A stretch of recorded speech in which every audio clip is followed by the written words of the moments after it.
은혜를 맡은 삶, 베드로전서 4장 9절에서 11절에 나타난 메시지입니다. 유럽의 빵 바구니라고 불리는 나라가 있습니다. 어느 나라인가요? 우크라이나입니다. 비옥한 땅인 흑토지대를 가진 우크라이나는 수세기 동안 유럽에 식량을 공급했습니다. 아시아, 아프리카 지역 저개발 국가에도 많은 양의 곡물을 공급해 왔습니다. 그러나 러시아와 우크라이나 전쟁으로 곡물의 생산과 수출의 길이 막히면서 재앙적인 수준의 세계 식량 위기가 다가오고 있습니다. 코로나 바이러스 재앙은 온 세계에 두려움과 고통을 가져왔는데 엎친 데 덮친 격으로 러시아와 우크라이나 전쟁은 불안감을 한층 더 고조시키고 있습니다. 이렇게 급격하게 변화하며 불안한 시대에 우리는 어떻게 살아야 할까요? 우리의 일상의 삶에서 비록 고난이 다가와도, 고난 속에서도 하나님 앞에서 우리의 삶을 의미 있게 하고 축복되게 하는 삶은 어떤 모습인가요? 이것이 오늘 메시지의 초점입니다. 첫 번째, 형제들을 친절하게 대하는 삶입니다. 할 수 있으면, 할 수 없는 것이 있죠. 그러나 우리가 할 수 있으면 형제들에게 친절하게 대하는 삶입니다. 9절 보세요. 서로 대접하기를 원망 없이 하고, 여기서 대접이라는 말은 원래 낯선 손님을 친절하게 한다는 의미를 갖고 있습니다. 오늘날은 손님을 모텔 혹은 호텔에 모시는 것이 대접으로 되어 있습니다만 초대교회 시절에는 나그네가 머물 숙박 사람이 발달되지 못했습니다. 복음 전도자들이 순회 전도를 하다가 마땅하게 머물 곳이 없었습니다. 이때 그리스도인 형제들이 그 복음 전도자에게 친절하게 대접하며 머물 곳을 제공했습니다. 그리하여 복음이 계속해서 전파될 수가 있었습니다. 오늘날 우리는 형제들에게 왜 친절하게 대해야 합니까? 이것은 이미 주님께서 우리를 친절하게 대하시며 우리를 황송하게 대접하셨습니다. 우리가 주님에게 어떻게 황송하게 풍성하게 대접을 받으셨는가요? 주님이 나를 어떻게 대접하는가를 실감 있게 이해하기 위해서 누가복음 15장에 나오는 탕자의 비유를 보면 이해할 수가 있습니다. 어느 부자에게 아들 둘이 있었습니다. 그런데 둘째 아들이 아버지의 재산을 나눠받고 멀리 떠나갔다가 재산을 탕진하고 돌아옵니다. 이때 아버지가 이 방탕하고 못된 아들을 어떻게 대접했습니까? 마을 어귀로 나가서 그 아들이 돌아오기를 간절히 기다리다가 아버지가 먼저 비틀거리며 돌아오는 아들을 보았습니다. 여기서 아버지가 먼저 아들을 보았습니다. 저 멀리 아들이 오는 것을 보자마자 맨발로 뛰어나가 끌어안고 입맞추고 아들을 영접했습니다. 이렇다가 다시 찾은 아들이라고 말하면서 살찐 송아지를 잡고 손에는 가락지를 끼우고 발에는 신을 신기고 잔치를 열었습니다. 아버지를 거역하고 반항하며 나갔던, 그리고 재산을 탕진하고 돌아온 아들의 입장에서 볼 때에는 이것은 황송한 대접이었습니다. 예수께서 우리를 이렇게 대접하셨습니다. 내가 죄인임에도 불구하고 내가 죄인임을 인정하고 주님 앞에 나왔을 때 주님이 나를 이렇게 환영하면서 영접해 주셨습니다. 주님은 내가 내 죄를 죄 값대로 책망하지 않으시고 나를 받아주셨습니다. 주님은 나를 하나님의 심판에서 해방하시고 하나님의 자녀라 일컬음을 받게 하셨습니다. 주님은 나를 있는 그대로 받아주시며 사랑으로 대접해 주셨습니다. 한 걸음 더 나가서 지나가는 나그네를 대접했다가 천사를 대접하는 특권을 누린 사람이 성경에 나옵니다. 히브리서 13장 2절에 보니까 손님 대접하기를 잊지 말라. 이로써 부지 중에 천사들을 대접한 이들이 있느니라. 성경의 인물에서 누가 먼저 생각나십니까? 창세기에 나온 아브라함일 것입니다. 창세기에서 아브라함은 지나가는 손님을 대접하였다가 천사를 대접하게 됩니다. 우리가 손님을 대접하다 보면 천사를 대접하게 될 수도 있습니다. 주일날 우리 교회 공동체에, 여러분의 교회 공동체에 방문하는 사람들을 우리가 친절하게 영접해야 할 이유가 바로 여기에 있습니다. 때로는 옷이 남루하게 보여도, 때로는 이상한 사람처럼 보여도 우리가 할 수 있는 한 최선을 다해서 친절하게 영접해야 합니다. 외모를 보고 차별하며 교회의 문턱을 높이는 것은 하나님의 마음을 아프게 하는 것입니다. 교회의 문턱을 높이는 행동, 교회의 문턱을 높이는 태도, 교회의 문턱을 높이는 눈짓, 교회의 문턱을 높이는 편견, 교회의 문턱을 높이는 차별, 이런 것들은 하나님의 마음을 아프게 하는 것들입니다.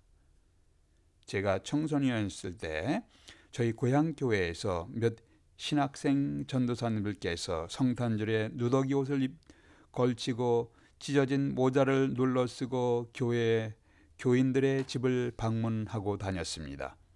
어느 집에 갔더니 친절하게 깡통에 밥을 주는 사람도 있었지만, 교회에서 존경받던 어느 집사님 댁에 갔더니 재수없다고 욕을 하시면서 내어 쫓으시더랍니다. 그러면서 그 집사님은 존경받을 만한 사람이 아니었다고 하는 소리를 들었습니다. 그 당시 담임 목사님께서 교회 광고 시간에 우리 교회 몇 청년들과 전도사님들께서 누더기 옷을 입고 허름한 모자를 쓰고 깡통을 들고 지난 주간에 교인들 집을 문을 두드리며 다녔습니다 라고 했더니까 그때 교인들이 술렁거리고 했습니다. 천사가 허름한 옷을 입고 우리 신앙 공동체 교회를 방문할 수도 있습니다. 베드로는 이렇게 말합니다. 불평하지 말라. 차별하지 말고 할 수 있는 대로 친절하게 영접하라고는 메시지를 주셨습니다. 주님의 이름으로 서로 친절하게 영접하는 모습은 예수 그리스도를 영화롭게 하는 모습과 행동입니다. 두 번째는 각자 받은 재능에 따라서 섬기는 삶입니다. 10절에 보니까 각각 은사를 받은 대로 하나님의 각양 은혜를 맡은 선한 청지기 같이 서로 봉사하라. 여기서 봉사하라는 서로 섬기라는 뜻이에요. Serve one another. 서로 섬기라는 뜻입니다. 서로 섬기되 각자 받은 은사대로 섬겨야 합니다. 은사를 받은 대로 혹은 은혜를 맡은 이런 표현이 나오잖아요. 이것은 하나님의 은혜로 우리가 받은 은사, 이것은 영적인 재능입니다. Spiritual talent예요. 우리가 예수 그리스도를 주님으로 영접하는 순간 성령께서 우리 마음에 우리에게 도장을 찍으십니다. 하나님 나라의 백성이란 직인입니다. 이때 하나님께서 우리에게 영적인 재능, 하나님의 은혜로 우리에게 재능을 주십니다. 스피리추얼 탤런트예요. 스피리추얼 기프트예요. 이 영적인 재능은 눈에 보이는 능력으로 나타날 수도 있고, 눈에 보이지 않게 조용하게 사용하는 재능으로 나타날 수도 있습니다. 설교하는 사람, 병 고치는 사람, 능력 행하는 사람, 전도 열매를 많이 맺히는 사람, 은사 등으로 나타날 수도 있습니다. 그런데 로마서 12장에 보니까 긍휼을 베푸는 사람, 잘 섬기는 사람, 혹은 고린도전서 12장에 나타나서 서로 돕는 것에 대한 은사를 가진 분들도 있습니다. 눈에 잘 보이는 은사들만 중요하고 좋은 은사는 아닙니다. 성경에 우리가 가진 많은 영적인 재능들을 몸의 지체에 비유하기도 했습니다.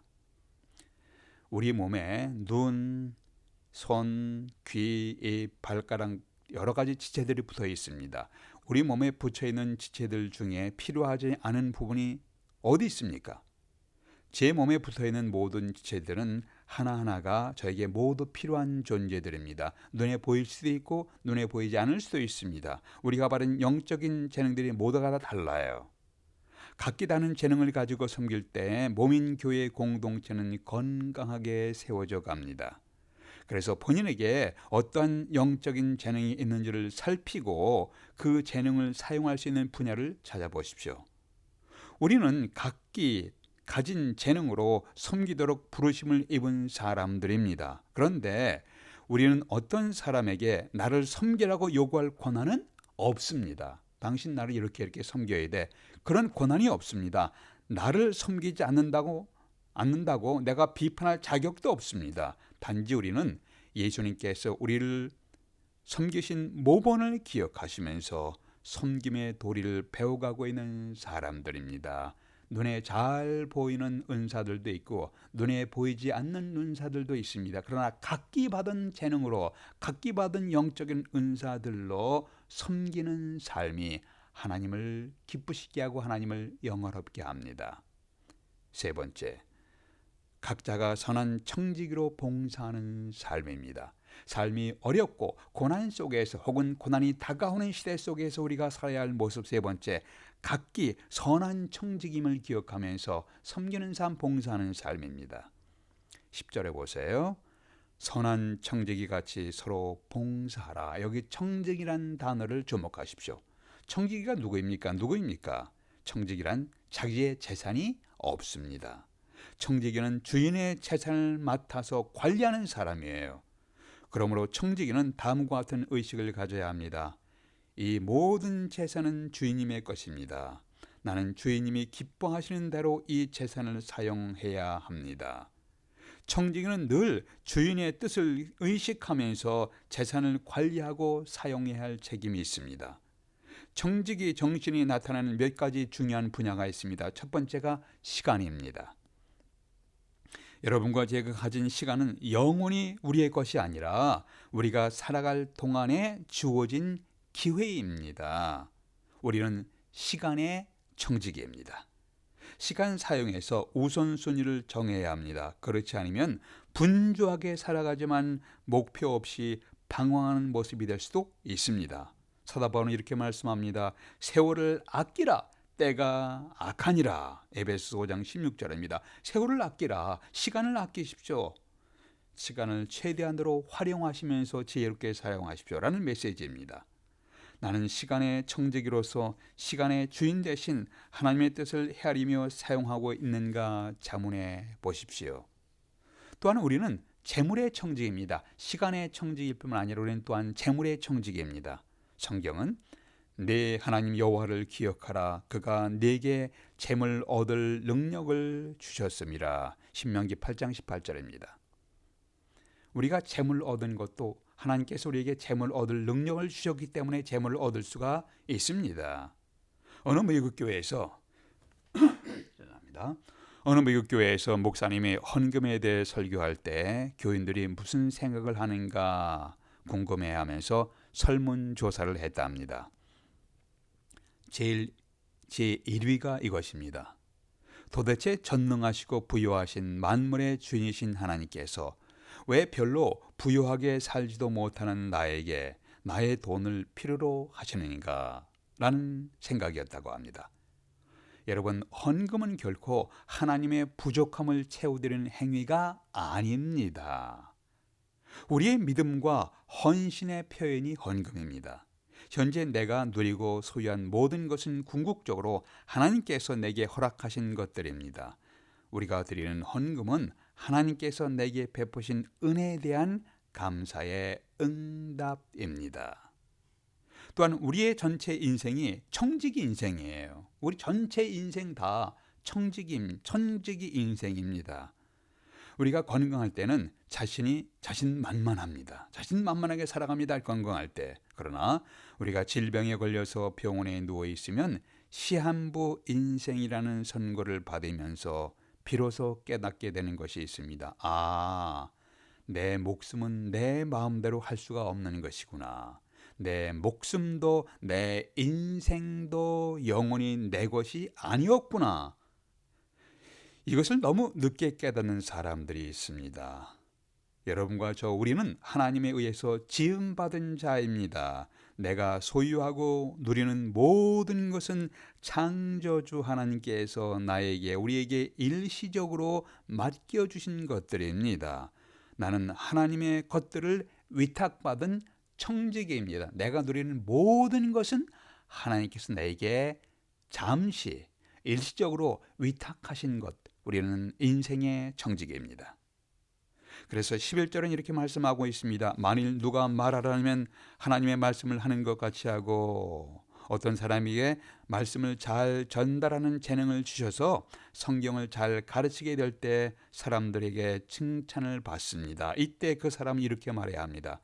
하나님이 제게 말씀을 주셔서 말씀을 가르침을 통해서 여러분을 섬길 수 있게 돼서 감사합니다 라고 하면 이것은 하나님께 영광을 돌리는 것입니다. 11절에 계속 말씀하기를 누가 봉사하려면 하나님이 공급하는 힘으로 하는 것 같이 하라. 여러분은 어떻게 봉사하고 계십니까? 누가 나에게 당신은 어떻게 봉사하게 되었습니까? 라고 물으면은 하나님이 힘을 주셔서 이렇게 봉사할 수 있게 되었습니다 라고 해야 합당합니다. 많은 위대한 성가를 작곡하였던 조셉 바이든에 대한 관련된 일화가 전해지고 있습니다. 어떤 사람이 바이든에게 이렇게 물었답니다. 당신은 그 놀라운 음악을 작곡하는 영감을 어디서 얻으셨습니까? 이때 하이든은 이렇게 대답했다고 합니다. 나는 기도할 때마다 이런 기도를 드렸습니다. 하나님은 내 삶의 주인이십니다. 하나님이 내게 지혜를 주셔서 내가 아름다운 음악을 작곡하게 되면 이것은 하나님의 영광을 위하여 작곡한 것으로 하나님의 영광을 위해서 이 음악을 주님 앞에 드릴 것입니다 라고 했답니다. 하이든이 작곡한 곡 중에 유명한 천지창조라는 곡이 있습니다. 성경의 창세기와 존 밀턴의 신라권을 근거로 해서 하이든은 천지창조라는 위대한 곡을 작곡했습니다. 이 곡이 비엔나에서 공연되는 날이었습니다. 그날에 하이든은 몸이 몹시 아팠다고 합니다. 그래서 이 위대한 곡이 공연될 때 하이든은 환자로서 뒤에 앉아있게 되었습니다. 그날 지휘하던 지휘자가 정말 놀랍게 천지창조란 곡을 감동적으로 지휘했습니다. 연주가 끝났을 때 수많은 참석자들이 일어나서 큰 박수를 지휘자에게 보냈습니다.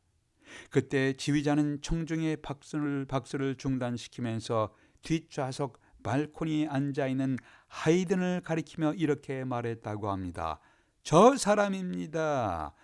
바로 저분이 이 놀랍고 아름다운 음악을 작곡하셨습니다. 사람들이 고개를 돌려서 이번에는 하이든을 바라보면서 일제히 일어나서 큰 박수를 치기 시작했습니다. 이때 갑자기 하이든이 청중들의 박수를 중단시키면서 이렇게 말을 했다고 합니다. 아니요, 제가 아닙니다. 하이든은 하늘을 가리키며 이런 유명한 말을 했다고 합니다. 저는 아무것도 아닙니다. 이 모든 것은 하늘로부터 온 것입니다. 하나님이 저에게 지혜와 영감을 주셨습니다. 하나님께 모든 영광을 돌립니다.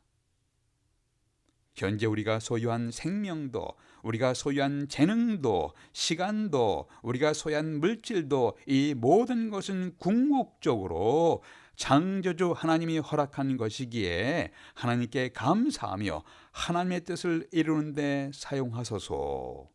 여러분, 이렇게 기도할 수 있게 될 수 있기를 바랍니다.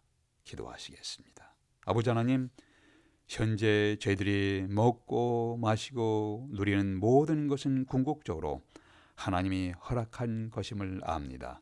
그럼에도 종종 이것을 잊어버리고 자만하고 교만한 모습의 저희들을 용서해 주시옵소서. 특히 이 시대는 경제적으로 압박을 받으며 정치, 사회적으로 급격한 변화와 혼동을 겪는 시기인데 주님이 저희들을 섬긴 모본을 기억하게 도와주시옵소서. 그래서 저희들도 겸손히 섬기는 것을 배워가게 하여 주시옵소서.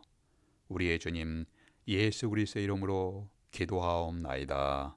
아멘.